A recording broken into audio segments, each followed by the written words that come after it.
వసుదేవసుతం దేవం కంసచాణూరమర్దనం దేవకీ పరమానందం కృష్ణం వందే జగద్గురుం. శ్రీమద్భగవద్గీత 230వ భాగము 11వ అధ్యాయము విశ్వరూప సందర్శన యోగము 24వ శ్లోకము.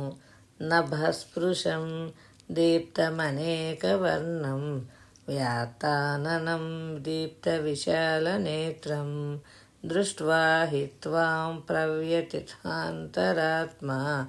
ధృతిం న విందామి శమం చ విష్ణు. ఏలనన హే విష్ణు, నీ రూపము అంతరిక్షమును తాగుతున్నది. ఇది అనేక వర్ణములతో దేదీప్యమానమై వెలుగుతున్నది.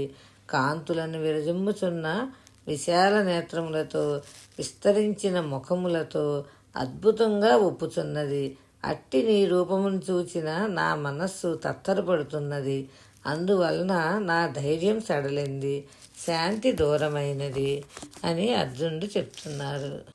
ఈ శ్లోకంలో అర్జునుడు విష్ణు అని సంబోధించటంలో సాక్షాత్ శ్రీ మహావిష్ణువే పృథ్వీభారమును బాపుటకై శ్రీకృష్ణునిగా అవతరించారని తెలుస్తున్నది. కాబట్టే తన వ్యాకులపాటును తొలగించుట కోసం ఈ విశ్వరూపమును ఉపసంహరించుకొని విష్ణు రూపమును దర్శనమునివ్వమని ప్రార్థిస్తూ అర్జునుడిట్లు సంబోధించినట్లుగా తెలుస్తున్నది.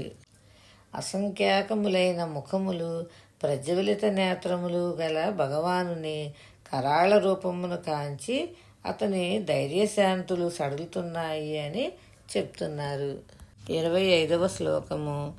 దంష్ట్రాకరాళాని చ తే ముఖాని దృష్ట్వైవ కాలానలసన్నిభాని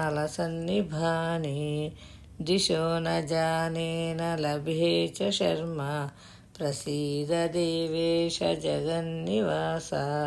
ఓ జగన్నివాస, కరాళ దంష్ట్రలతో అనగా భయంకరములైన కోరలతో ఒప్పుచున్న నీ ముఖములు ప్రళయాగ్ని జ్వాలల వలె బీటి గొలుపుచున్నవి. వాటిని చూచిన నాకు దిక్కుతోచకున్నది, శాంతి శూన్యమైంది. ఓ దేవేశ, ప్రసన్నుడు కమ్ము అని అర్జునుడు భగవాన్ని ప్రార్థిస్తున్నారు. దేవేశ, జగన్నివాస అను 2 సంబోధనలను ప్రయోగించి ప్రసన్నుడు కమ్ము అని అర్జునుడు భగవంతుని ప్రార్థించడంలో గల ఆంతర్యం ఏమిటంటే, భగవానుడు సమస్త దేవతలకును స్వామి, సర్వవ్యాపి, సమస్త జగత్తునకు పరమాధారుడు అనే విషయాన్ని అర్జునుడు ఎదువర్లోనే విని ఉన్నాడు. ఈ విషయంలో అతనికి సంపూర్ణమైన విశ్వాసం కూడా ఉంది.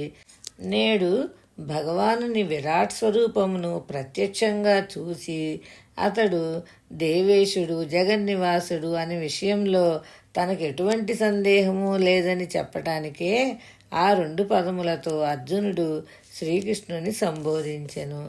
భగవానుని ప్రసన్నుడు కమ్ము అని ప్రార్థిస్తూ అర్జునుడు, ప్రభు, నీ ప్రభావమును నేను ప్రత్యక్షంగా చూచాను. కానీ నీ విరాట్ రూపమును చూచి నేను మిక్కిలి దైన్య స్థితికి లోనయ్యాను. నా సుఖ, శాంతి, ధైర్యములు సన్నగిల్లాయి. నాకు దిక్కుతోచని స్థితి ఏర్పడింది. కాబట్టి దయతో నీ విరాట్ స్వరూపమును శీఘ్రంగా ఉపసంహరించి ప్రసన్నుడు కమ్ము అని అర్జునుడు చెప్తున్నారు. శుభం భూయాత్. శ్రీకృష్ణ చరణారవిందార్పణమస్తు. భగవద్ అనుగ్రహంతో మరికొంత భాగం రేపు తెలుసుకుందాం.